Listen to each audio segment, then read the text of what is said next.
vamos a tener mañana a las 7 de la noche una cena con empresarios que tienen dimensión social, que quieren ayudar para que se distribuyan los boletos de la lotería y que también ellos puedan comprar para entregar a sus trabajadores o para entregar en sus centros comerciales.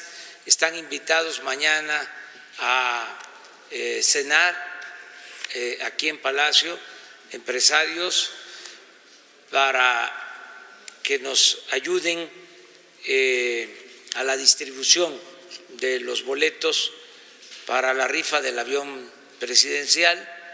En todos lados, o sea, la lotería va a hacer su trabajo.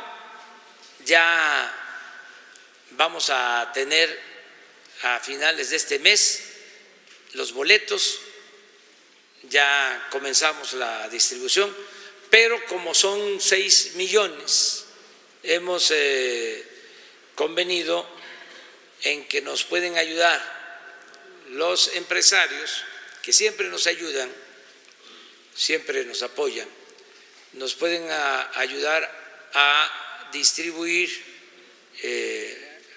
adquirir,